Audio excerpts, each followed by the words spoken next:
بسم اللہ الرحمن الرحیم۔ گمنام ایرو کے معزز ناظرین، السلام علیکم۔ آئیے چلتے ہیں کہانی کی طرف۔ مہاراج نے غصے سے کہا، اے لڑکی، ابھی تم بالشت بھر کی ہو اور مجھ سے ایسی باتیں کرتی ہو۔ پورس نے کہا، مہاراج میری بہن کو حقارت سے اے لڑکی نہ کہنا، دوسری بار اسے بدتمیزی سے مخاطب کرو گے تو میری دشمنی مہنگی پڑے گی۔ اگر دشمنی نہیں چاہتے ہو تو میری بہن کی فرمائش پوری کرو، اسے اپنے بیٹے کا لب و لہجہ بتاؤ، اسے اپنے دماغ میں آنے دو، پھر اسے بیٹے کے پاس لے جاؤ۔ مہاراج نے کہا، میں اپنی سچائی ثابت کرنے کے لیے ثنا کو اپنے دماغ میں آنے کی اجازت دیتا ہوں۔ ثنا اس کے اندر آئی، الپا بھی چپکے سے اس کے اندر پہنچ گئی۔ مہاراج نے بیٹے کے دماغ میں جو لب و لہجہ میری موجودگی میں نقش کیا تھا، ثانی نے اتنی دیر میں وہی لب و لہجہ پھر مہیش کے حافظے میں تازہ کر دیا تھا۔ مہاراج نے خیال خوانی کی تو بیٹے کے دماغ میں پہنچ کر چونک گیا، ایک دم سے خوش ہو کر بولا، بیٹے تم کہاں گم ہو گئے تھے؟ میں نے خیال خوانی کے ذریعے تمہیں تلاش کیا مگر تم نہیں ملے۔ مہیش نے ثانی کی مرضی کے مطابق کہا، یہ آپ کیا کہہ رہے ہیں؟ آپ نے مجھے جس بنگلے میں چھپ کر رہنے کے لیے کہا تھا میں وہیں ہوں اور آپ کا انتظار کر رہا ہوں۔ آپ یہ کیسے کہتے ہیں کہ میرے دماغ میں آئے تھے؟ میں نے تو آپ کو اپنے اندر محسوس بھی نہیں کیا۔ آپ نے شاید خیال خوانی میں غلطی کی ہوگی۔ مہاراج بیٹے کو دوبارہ پا کر اتنا خوش ہو رہا تھا کہ غلط خیال خوانی کے مسئلے کو ٹالنے کے لیے بولا، ہو سکتا ہے مجھ سے غلطی ہو گئی ہو، خاک ڈالو غلطی پر، بس تم مل گئے ہو تو مجھے سارے جہان کی دولت مل گئی ہے۔ ثنا نے کہا، اے سارے جہان کے دولت مند بیٹا، مل گیا ہے کہیں نہیں جائے گا، تم ابھی میرے بھائی جان کے پاس چلو۔ وہ پورس کے پاس آ کر بولا، ہاں مجھ سے شاید غلطی ہو گئی تھی، میرا بیٹا اسی بنگلے میں ہے جہاں میں نے اسے چھپ کر رہنے کو کہا تھا۔ الپا نے کہا، تم ایک نمبر کے گدھے ہو، اپنے بیٹے کی ایک ڈمی امریکہ والوں کو دی، دوسرے ڈمی مہیش سے میں دھوکہ کھاتی رہی، پچھلی رات سے تم نے میرا وقت برباد کیا ہے۔ مہاراج نے کہا، ارے تم بھی چپ چاپ میرے اندر رہ کر میرے بیٹے تک گئی تھیں، اس کا مطلب ہے تم نے میرے بیٹے کے چور خیالات پڑھ کر اس بنگلے کا پتہ معلوم کیا ہوگا۔ میں ابھی جا کر بیٹے کو دوسری جگہ چھپا دوں گا۔ ثنا نے کہا، بھائی جان پھر اس پر بیٹے کے اغوا ہونے کا دورہ پڑ رہا ہے، ابھی الپا پر شبہ کر رہا ہے، پھر کبھی ہم پر بھی شبہ کرے گا۔ اس پاگل نے ٹیلی پیتھی کا علم کیسے سیکھ لیا؟ پورس نے ہنستے ہوئے کہا، یہ پاگلوں کا مہاراج ہے، غیر معمولی صلاحیتوں کا حامل ہونے کے باوجود اس نے آج تک کبھی کوئی نمایاں کامیابی حاصل نہیں کی۔ میں اسے اور الپا کو اپنے اندر محسوس نہیں کر رہا ہوں، وہ بیٹے کی حفاظت کے لیے گیا ہے، الپا شاید اس کے بیٹے کو شکنجے میں لینے کے لیے اس کے پیچھے گئی ہے۔ بہرحال ہمیں پارس کے بارے میں کچھ سمجھنا چاہیے، میں ابھی اس کے دماغ میں تھی، وہ کرغان میں ہے۔ مہاراج سے احمقانہ حرکتیں سرزد ہوتی ہیں لیکن پاگل اور بالکل ہی احمق نہیں ہے۔ اس کا بیان ہے کہ پارس کل دن کے وقت بھی کرغان میں تھا۔ تم کسی امریکی حاکم یا فوج کے اعلیٰ افسر کے دماغ میں جا کر معلوم کرو، کیا انہوں نے پارس کو ہلاک کرنے کے لیے اپنے سراغرساں اور کمانڈوز کرغان بھیجے تھے؟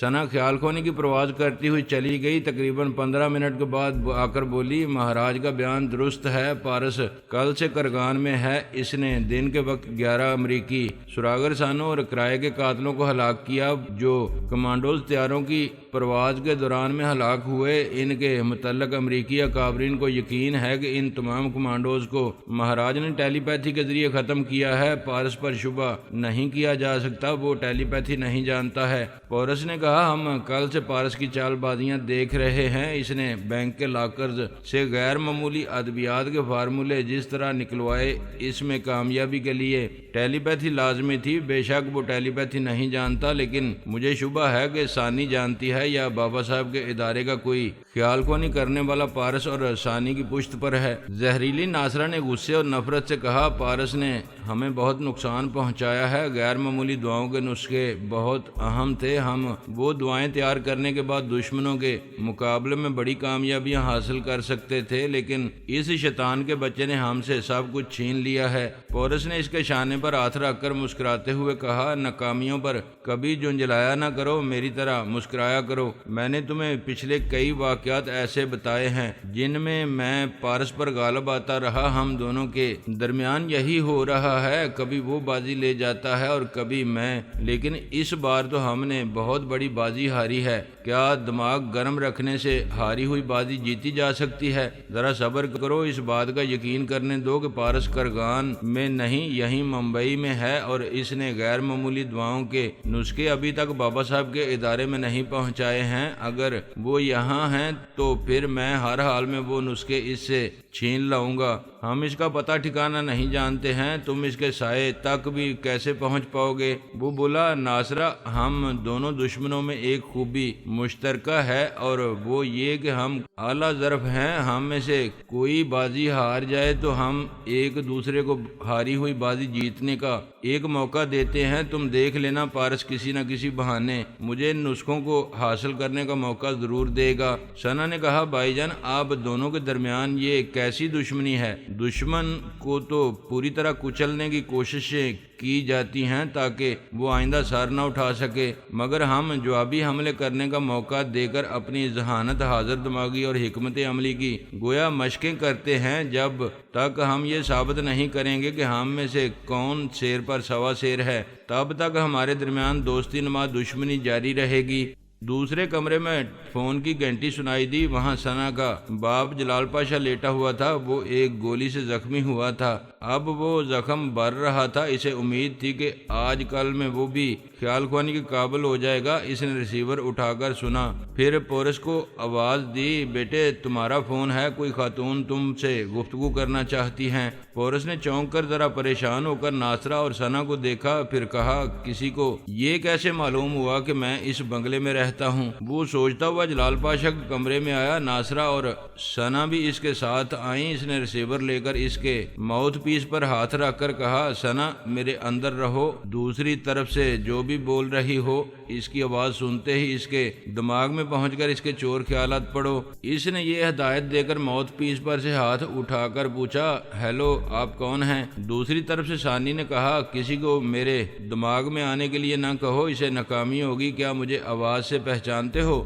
ہاں، تم ثانی ہو، تمہاری آواز پہچانتے ہی یہ سمجھ گیا ہوں کہ اس فون نمبر کے ذریعے اس بنگلے کا پتہ بھی تمہیں اور پارس کو معلوم ہو چکا ہے، اور اب پارس کی کوشش ہوگی کہ میں یہاں سے باہر نکلنے نہ پاؤں۔ ایسی کوئی بات نہیں ہے، تمہیں گھیر کر مارنا ہوتا تو میں فون کر کے تمہیں احتیاطی تدابیر کرنے کا موقع نہ دیتی۔ تم اتنے زیرک اور زبردست ہو کہ تمہیں عام دشمنوں کی طرح گھیر کر بے بس کرنے اور ہلاک کرنے سے پارس کی جوان مردی کی توہین ہوگی۔ میں تھوڑی دیر پہلے ناصرہ اور ثنا سے یہی کہہ رہا تھا کہ ہم بے شک ایک دوسرے کے دشمن ہیں، لیکن ہم میں اعلیٰ ظرفی ہے۔ کام کی بات سنو، غیر معمولی دعاؤں کے نسخوں کے جتنے کاغذات تھے انہیں کاٹ کر ان سب کے 2 حصے کر دیے گئے تھے۔ یہ میں جانتا ہوں، لیکن ان الگ الگ حصوں کو جوڑا جا سکتا ہے۔ کیا ان میں سے کوئی کاغذ گم ہو گیا ہے؟ نہیں، تمام کاغذات موجود ہیں، ہم نے انہیں ترتیب بار جوڑ کر مکمل کر لیا ہے اور ان سب کی فوٹو سٹیٹ کاپیاں بنوا لی ہیں۔ اتنی قیمتی چیز پارس کے ہاتھ آئی ہے، اسے ہمیشہ محفوظ رکھنے کے لیے تم دونوں بہت کچھ کر سکتے ہو۔ یہ باتیں مجھے کیوں بتا رہی ہو؟ اس لیے کہ پارس تمہاری امانت تمہیں واپس کر رہا ہے۔ کیا؟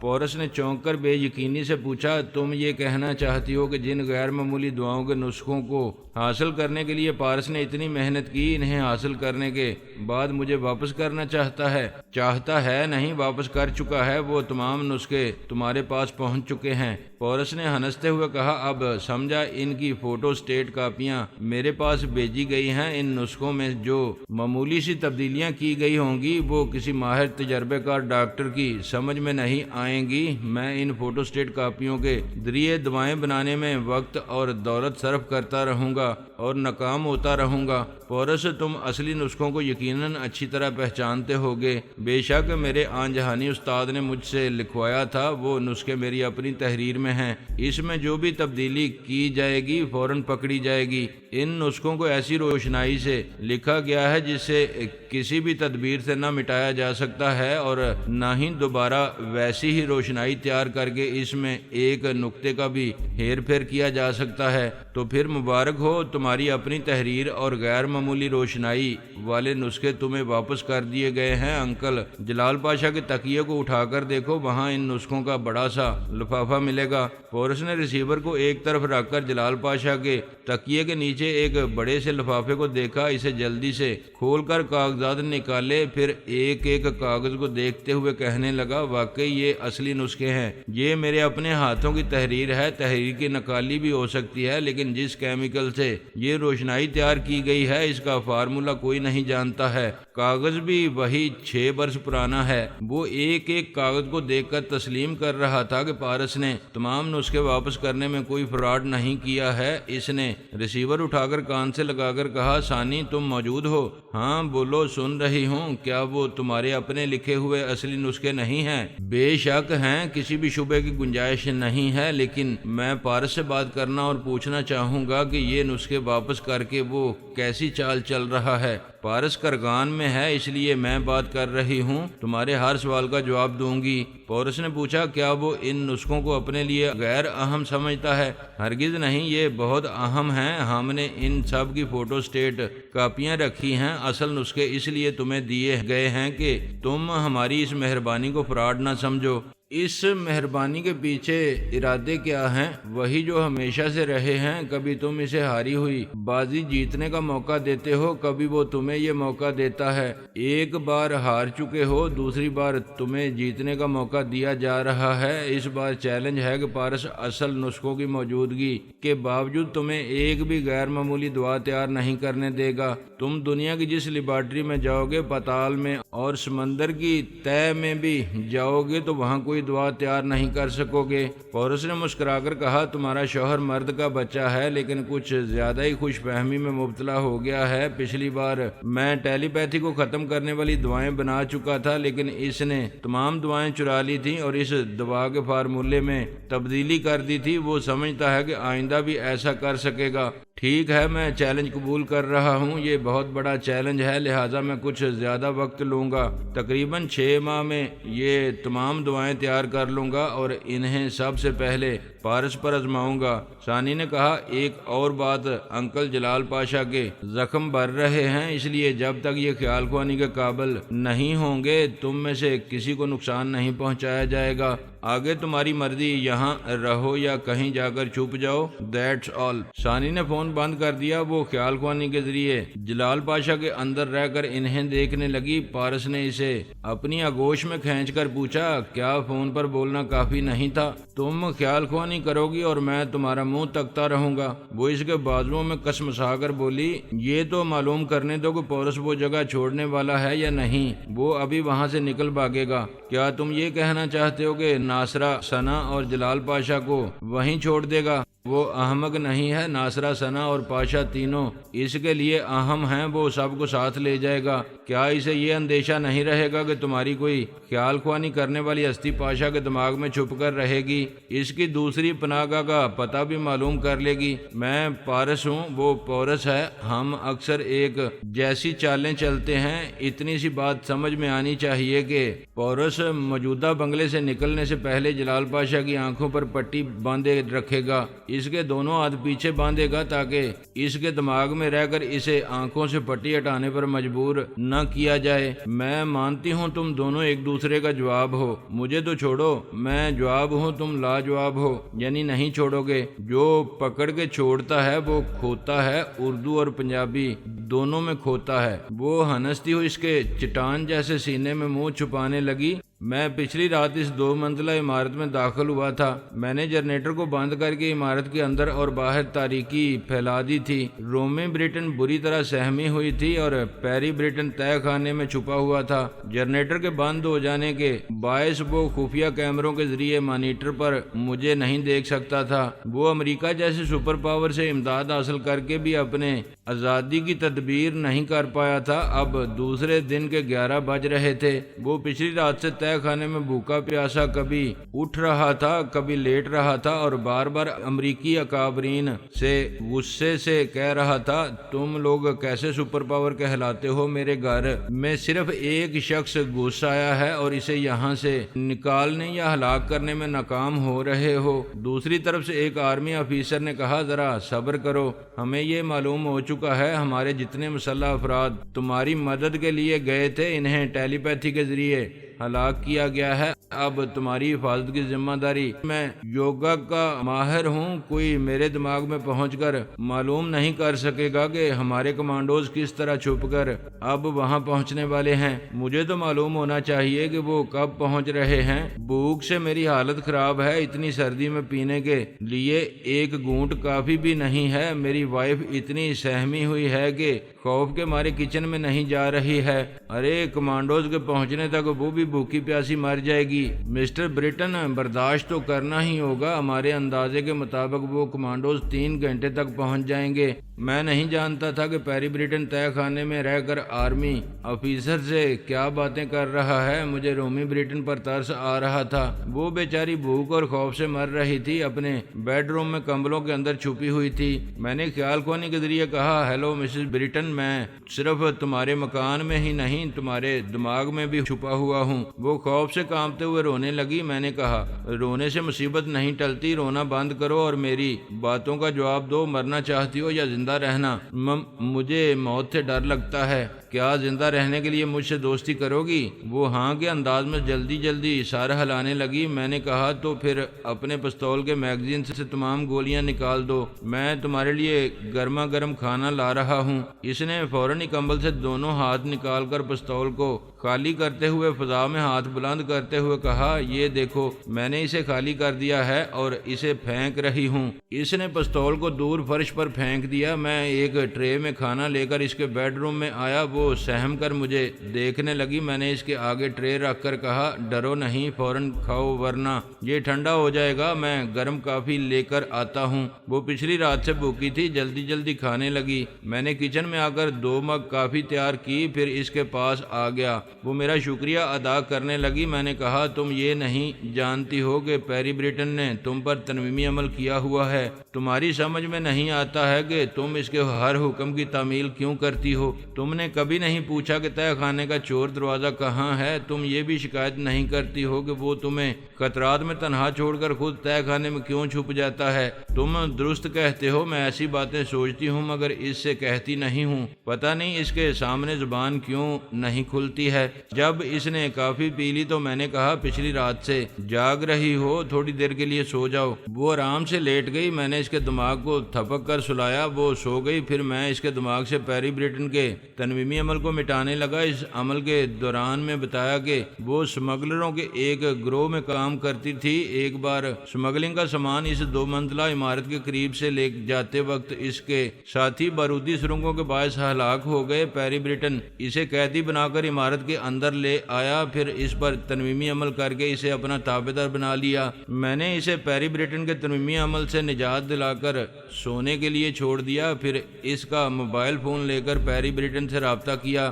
اس کی آواز سنائی دی، ہیلو رومی، وہ دشمن کہاں ہے؟ میں نے کہا، تمہارے پاس ہے۔ فون بند کرو گے تو ابھی تہہ خانے میں دفن ہو جاؤ گے۔ میں نے اس عمارت کو اندر سے اچھی طرح دیکھا ہے۔ ایک سٹور روم میں بارود، بم، ٹائم بم، گرنیڈ اور کئی طرح کے ہتھیار رکھے ہوئے ہیں۔ میں سمجھ سکتا ہوں تم نے کل سے آج تک بہت کچھ معلوم کیا ہوگا۔ میں تم سے سمجھوتا کرنا چاہتا ہوں۔ باہر آؤ گے تو سمجھوتا ہوگا۔ میری کچھ مجبوریاں ہیں، میں باہر نہیں آ سکوں گا۔ پچھلی رات 3 بجے تک آنے والے کمانڈوز جہنم میں پہنچ گئے۔ اس کے بعد 9 گھنٹے گزر چکے ہیں۔ اتنی دیر کا مطلب ہے کہ کسی نئی پلاننگ پر عمل کرتے ہوئے مجھ پر منظم حملہ کیا جائے گا، لہٰذا میں یہاں سے جا رہا ہوں۔ کیا واقعی تم یہاں سے جا رہے ہو؟ کیا ابھی جا رہے ہو؟ ہاں، جانے سے پہلے 2 باتیں کہہ دوں۔ ایک تو یہ کہ میں نے رومی کے دماغ سے تمہارے تنویمی عمل کو مٹا دیا ہے۔ جب میں اسے یہاں سے دور لے جاؤں گا پھر وہ جہاں جانا چاہے گی چلی جائے گی۔ ٹھیک ہے، تمہیں رومی پسند ہے، تم اسے لے جاؤ۔ لعنت ہے تم پر، میں اسے عیاشی کے لیے نہیں بلکہ یہاں ہونے والے بم دھماکوں سے بچانے کے لیے لے جا رہا ہوں۔ یہاں کون بم بلاسٹ کرے گا؟ میں اس عمارت کے گراؤنڈ فلور پر ہر جگہ بم رکھ کر اس کی بلاسٹنگ کا ٹائم سیٹ کر کے رومی کے ساتھ چلا جاؤں گا۔ نہیں، اس نے چیخ کر کہا، تم ایسا نہیں کر سکو گے۔ ایسا نہ کرنے سے روکنے کے لیے تمہیں تہہ خانے سے باہر آنا ہوگا۔ باہر نہیں آؤ گے تو اس عمارت کا جو خفیہ تہہ خانہ ہے وہ تہہ خانے کی چھت ہے۔ ٹائم بم بلاسٹ ہوں گے تو خفیہ خانے میں دب کر مر جاؤ گے۔ پلیز میری بات سن لو، مجھے تھوڑی سی مہلت دو۔ کتنی مہلت؟ میں 2 گھنٹے کے بعد باہر آؤں گا۔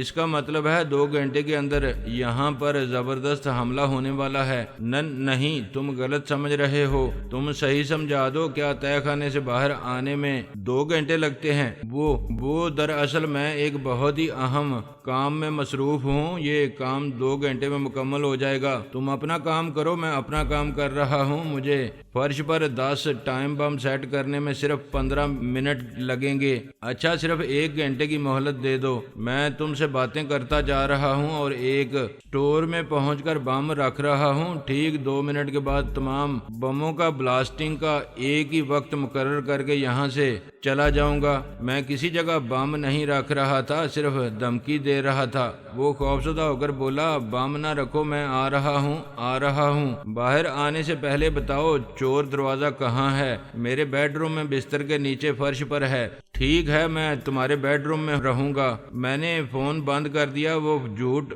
بول رہا تھا۔